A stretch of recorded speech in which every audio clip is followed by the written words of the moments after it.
El siguiente es un programa pagado de producción independiente y de libre opinión, ajeno a esta emisora. Sus opiniones y manifestaciones no representan ni vinculan a Cadena de Emisoras Columbia, ni a ninguno de sus representantes ni accionistas. Cuentas Claras. Un espacio dirigido a emprendedores, pymes y empresarios quienes deben mantener en sus negocios sus cuentas claras. Acompáñanos junto a GTI y sus invitados, porque en este espacio le tenemos las cuentas claras en Colombia. Cuentas Claras. Muy buenos días, gracias a Dios y a la vida que nos permite encontrarnos en un año más en este 2024 en su programa Cuentas Claras, un programa de responsabilidad social empresarial de la firma GTI y que junto a ustedes este año esperan que Dios nos bendiga con salud, trabajo y una serie de bendiciones que cada uno sabemos que es lo que necesitamos. Desde Cuentas Claras, las bendiciones para todos ustedes, para quienes nos siguen por la frecuencia 98.7 FM de Radio Columbia, además quienes nos siguen por las redes sociales, el Face de Noticias Columbia y el Face de GTI Factura Electrónica. Junto a mis compañeros en cabina, Daniel Calvo, quien está en controles, y por supuesto Alberto Zamora, quienes siempre nos apoyan en lo que es redes sociales, su servidora Carmen Navarro Leiva, les da la cordial bienvenida a Cuentas Claras y a partir de cada jueves vamos a seguir ofreciéndole este programa porque Cuentas Claras es un programa hecho por y para usted. Empresarios, pymes y emprendedores, hombro a hombro por la reactivación económica del país. Cada jueves a las 11 de la mañana, aquí por Colombia. Entérese dónde puede capacitarse, recibir un crédito, su oportunidad sobre dónde crecer e historias de éxitos. Cuentas Claras es un espacio producido por GTI. Síganos en redes sociales y aquí por Colombia, los jueves a las 11 de la mañana. Cuentas Claras. Muchas gracias por seguir en Cuentas Claras, este programa hecho por y para usted. Como país nos preparamos para ejercer nuestro derecho al voto este 4 de febrero y así elegir a quienes ocuparán el puesto de alcalde, entre otros puestos municipales. Ir a las urnas es algo más que un derecho, es una obligación de quienes podemos hacerlo, hacer valer nuestro voto y así seguir construyendo el país que queremos. Por eso hoy en Cuentas Claras, don Alejandro Montalvo, presidente de GTI, conversa con el señor Héctor Fernández, magistrado suplente del Tribunal Supremo de Elecciones y director general del Registro Electoral y Financiamiento de Partidos Políticos, sobre 4 de febrero, elecciones municipales.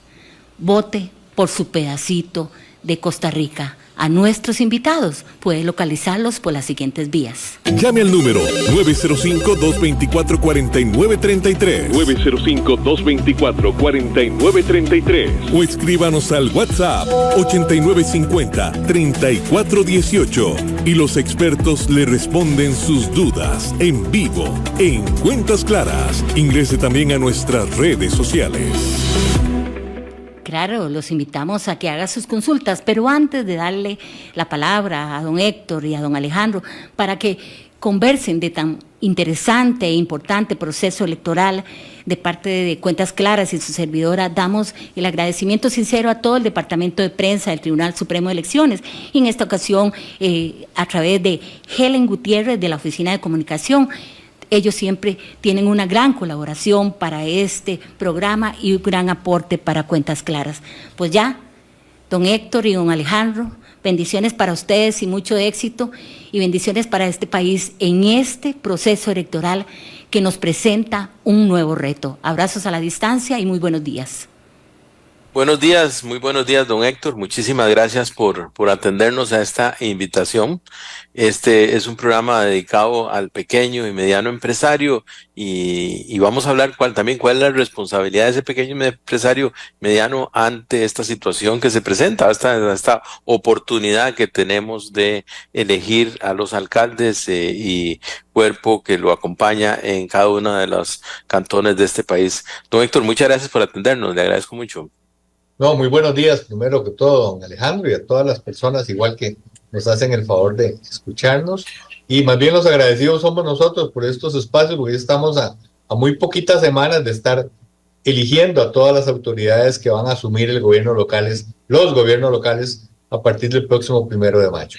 Doctor, no podemos tapar el sol con un dedo y sabemos que hay este tipo de elecciones, lamentablemente en las últimas veces ha ido en una desidia, la gente le hace falta la participación, el tribunal hace un esfuerzo, pero parece que no hay una respuesta clara en el tema.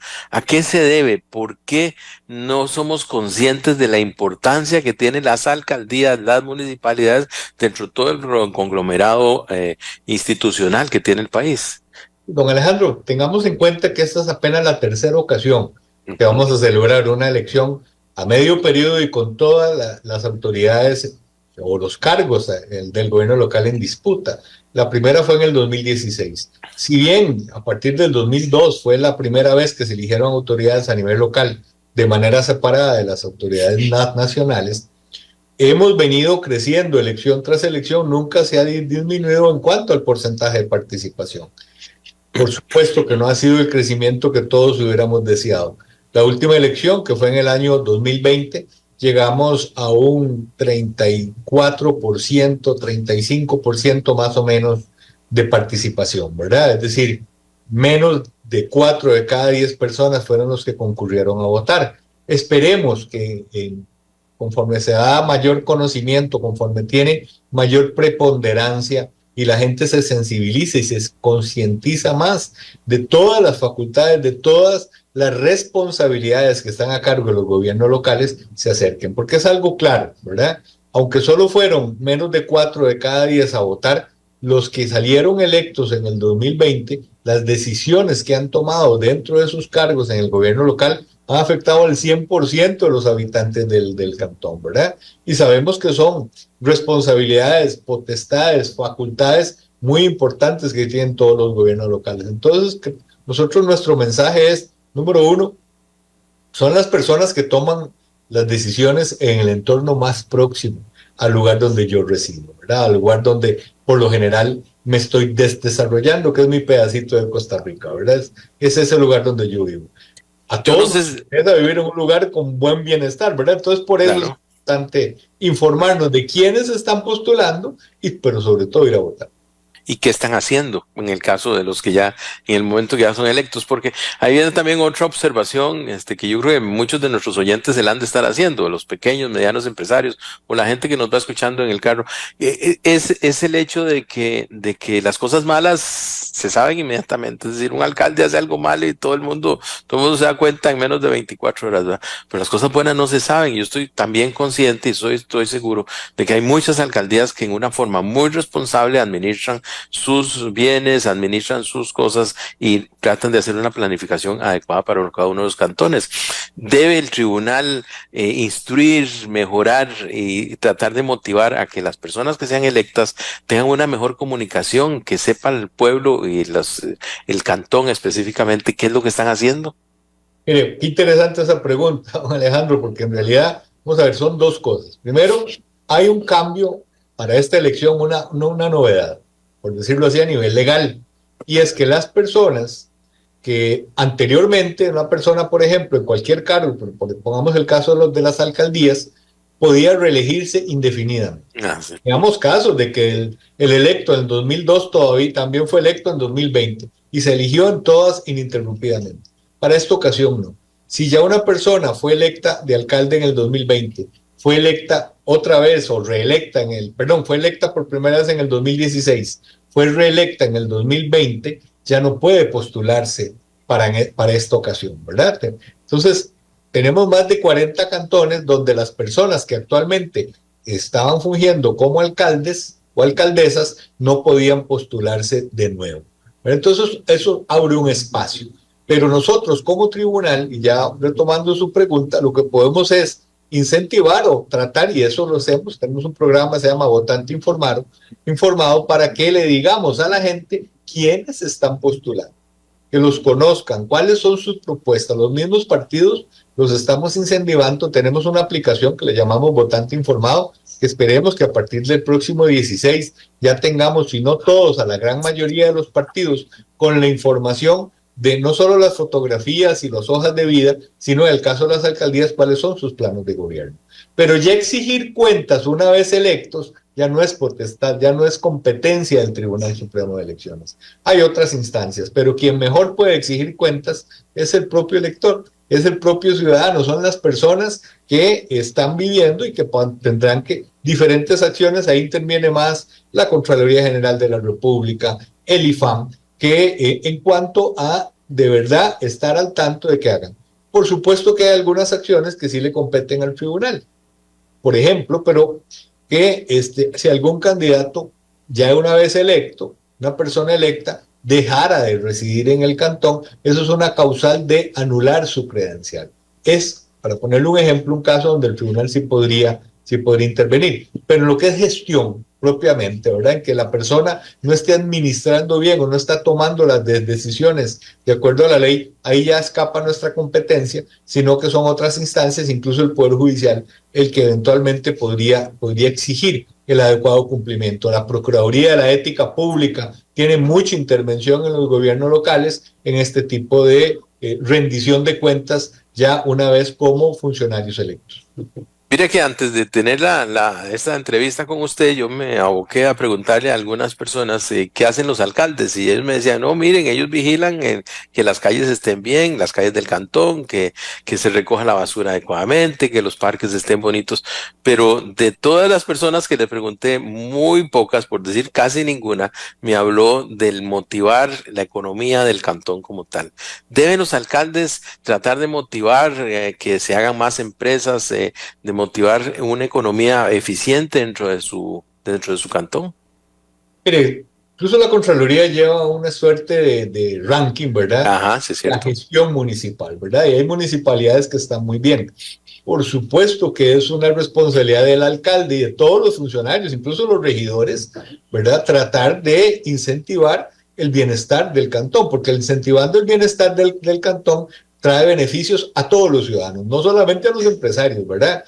Usted puede ver en un cantón donde ofrezcan mejores condiciones, qué sé yo, de seguridad, del ornato, del acceso en sus aceras accesibles, sus calles en buen estado, eso eleva la plusvalía de los terrenos. Y por supuesto que en un cantón, por ejemplo, donde sea fácil sacar una patente, donde sea fácil solicitar un permiso de construcción, donde este tipo de trámites necesarios para iniciar una empresa, para iniciar una construcción, se puedan hacer de manera expedita, de manera amigable, pues va a atraer más la atención y va a atraer más de posibles inversores. Y todo eso, ¿en quién es el beneficio? Del ciudadano. Si yo tengo una zona franca instalada en mi cantón, porque hay una serie de factores que se estudiaron previo y que es el lugar, mire, van a haber más fuentes de trabajo, me van a evitar, por ejemplo, a muchas personas tener que trasladarse muchas horas a otros lugares para encontrar trabajo, para laborar. Podría trabajar en mi mismo cantón. Si incentivo la creación de medianas, pequeñas o grandes empresas en mi cantón,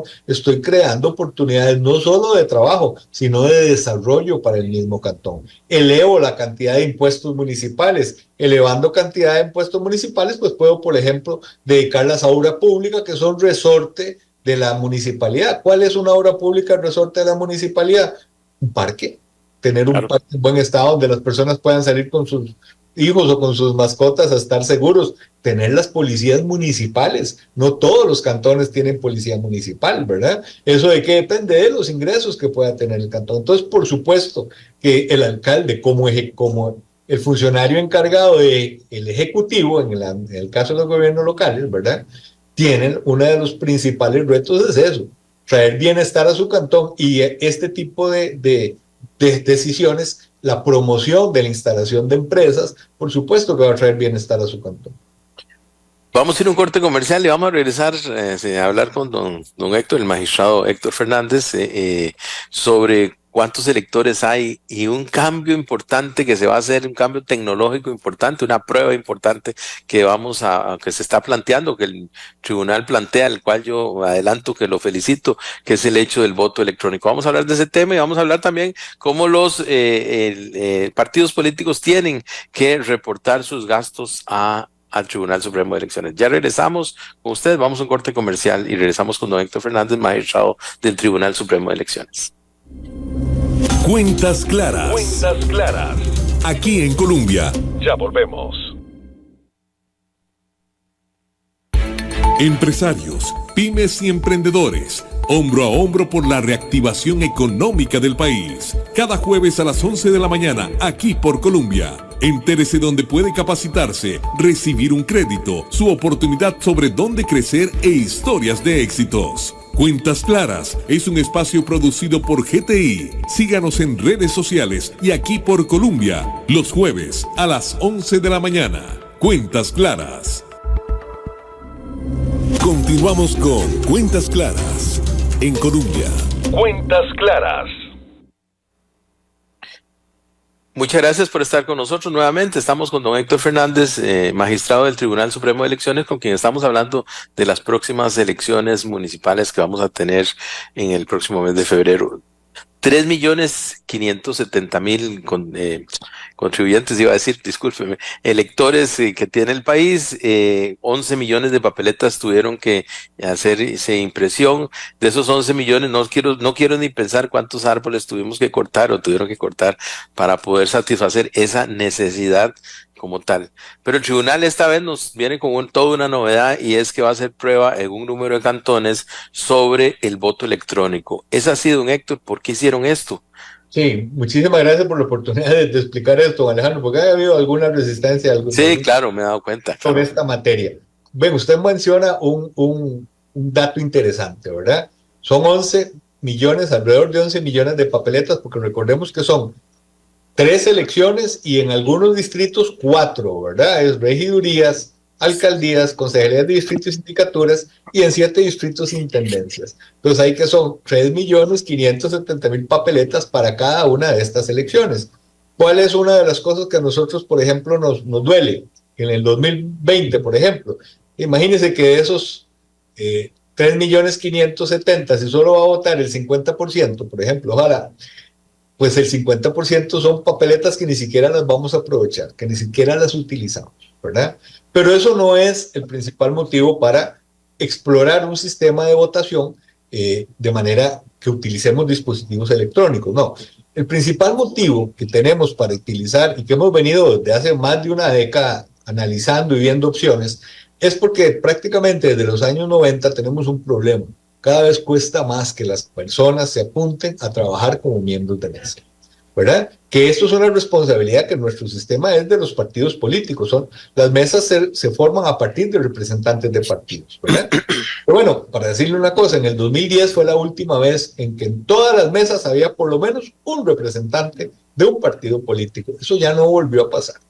Eso viene desde el 94 en descenso, y ya para la elección, por decirle algo, del 2022, había casi un 40% de las mesas que estaban solo integradas por auxiliares electorales, que fue una figura que creó el tribunal en el 2002 precisamente por eso, para no dejar mesas sin abrir porque no habían representantes de partidos políticos. Bueno, ya casi 3.000 mesas en la pasada elección del 2022 eran solo auxiliares, y eso ha venido en aumento. ¿Qué es el problema? Que estos auxiliares son contingentes, entonces no les tenemos suplentes. Entonces, muchos son los que entran a trabajar a las 5 de la mañana, 5:30 de la mañana, y están saliendo para sus casas en una primera ronda de elección presidencial, por ejemplo, ya a las 9:10 de la noche. Cuando llega a las 6 de la tarde, que tienen que hacer el proceso de cierre, están cansados muchos, y que hemos visto, primero, que les toma más tiempo hacer su labor. Imaginen lo que es contar primero la papeleta de alcaldías, ojalá con 12 partidos participando, termina ese conteo, hacen la de regidores, terminan y hacen la de concejalías, ¿verdad? Y tienen que llenar a mano las actas. Entonces, en el 2022, en la elección ya de diputados, ya notamos se sigue en descenso la cantidad de mesas que podemos dar el resultado el mismo día de la elección. En febrero del año pasado, cuando el tribunal da el primer corte, es decir, cómo va el resultado de las mesas, solo teníamos un 14% de los mensajes. De acuerdo, perfectamente. Y al final del proceso, que ya cuando recibimos todos los mensajes, solo pudimos procesar el 89% de sus resultados. O sea, dar a conocer esa misma noche el 89%. ¿Por qué no? Bueno, porque si bien el sistema es funcional y más del 99% de las mesas nos dan el mensaje, en ese 10% no venían bien llenas las actas, habían errores de suma fundamentalmente. Entonces no podemos dar a conocer ese resultado hasta que no estemos seguros que estaba bien acreditado. Miren, una elección con resultados muy apretados, eso puede generar caos, eso puede generar intranquilidad en el país de no saber o bien quién gana la elección o bien quiénes van a una segunda ronda. Pero lo interesante es que esto no pasa en la segunda ronda. Ni en la segunda ronda del 2014, ni en la segunda del 2018, el 2022, eso pasa. Y son las mismas personas que están en febrero las que están en abril. En la segunda ronda, por ejemplo, en el 2022, el primer corte que da el tribunal a las 8 de la noche, ya había casi un 80% de las mesas procesadas. Y ahí todo se va a la calma. Uno lo ve, ya dejan de estarse metiendo al visualizador, ya dejan de estar llamando. Todo el mundo ya sabe quién ganó y quién perdió. Por eso es importante dar el resultado la misma noche de la elección, para que todo el mundo que esté con esas ansias de saber cómo quedó, lo pueda saber y ojalá la mayoría. Bueno, este sistema que le llamamos papeleta única electrónica, su principal objetivo es ese, constituir una herramienta que le ayude a los miembros de mesa y que, así como hacen una labor en segunda ronda, que es solo una papeleta con 2 opciones, esta herramienta nos permita que ese primer corte tengamos un porcentaje más alto de mesas, porque lo haga más rápido, y que las actas vengan con la menos cantidad de errores, o sea, porque el sistema permite hacer las actas. ¿Por qué le llamamos papeleta única electrónica? Porque para el elector, en ese caso, no hay ningún cambio. Es decir, en todas las mesas, en el 100%, la persona primero tiene que hacer es entregar su cédula. Una vez que entrega la cédula, lo buscan en el padrón, ahí lo ubican, tiene que firmar a la par de su nombre, eso no cambia en ninguna mesa. Lo que va a cambiar es lo que sigue en las mesas, que son 500 más o menos, donde vamos a tener este sistema. En vez de entregarle 3 papeletas, cada una con todos los partidos que inscribieron candidaturas, ahí le van a entregar solo una papeleta. Esta papeleta, igual que en los demás casos, en el dorso los miembros de mesa tienen que firmarla antes de entregársela. Esa firma de los miembros de mesa por detrás de la papeleta garantiza la validez. ¿Eso qué dice? Que esa fue la papeleta que yo le entregué y es la que voy a poder contar después, ¿verdad? La que voy a acreditar el voto que venga ahí después.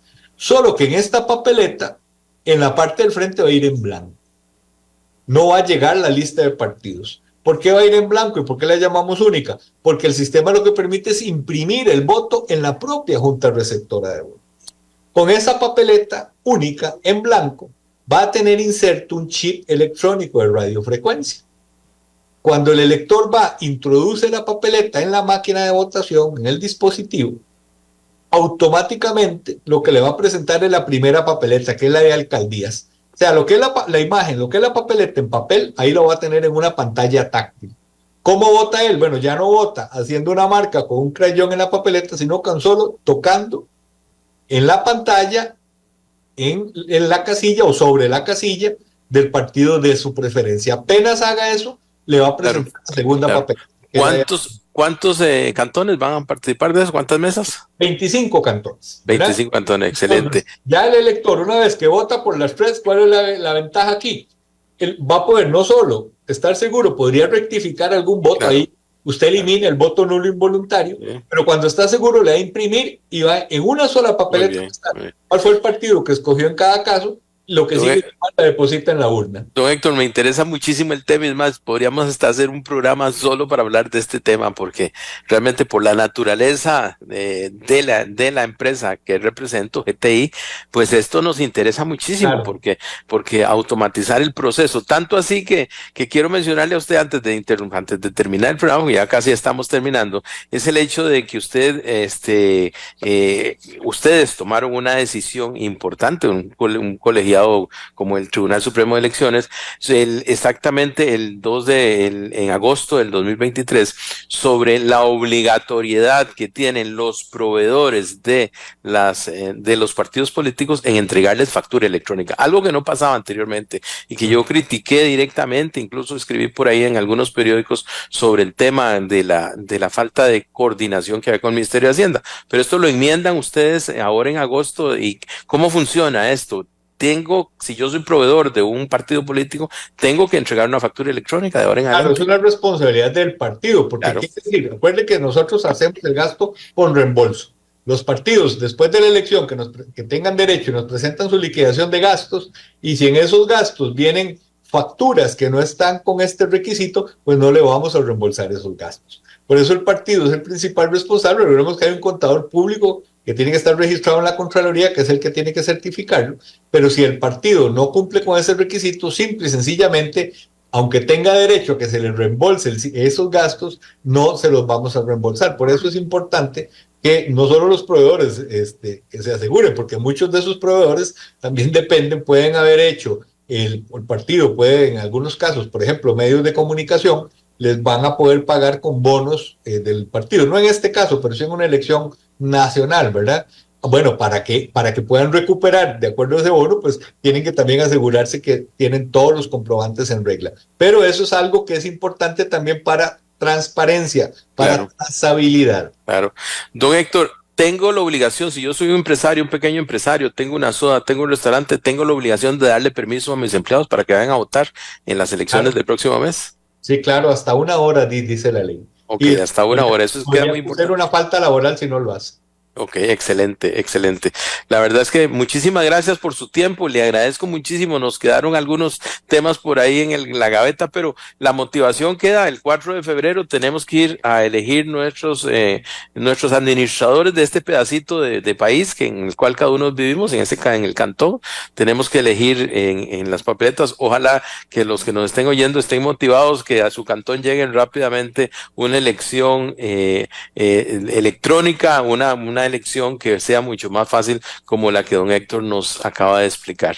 Lo felicito, don Héctor, muchísimas gracias. Le deseo la mejor de la suerte, la salud que necesitan para estar al pie del cañón todos estos días, que yo sé que son sumamente difíciles ahora y evidentemente en las elecciones presidenciales también. Nos vamos a ver próximamente, vamos a ver el resultado y la respuesta que ha habido con esto de la elección utilizando servicios electrónicos y no papeletas preimpresas anteriormente.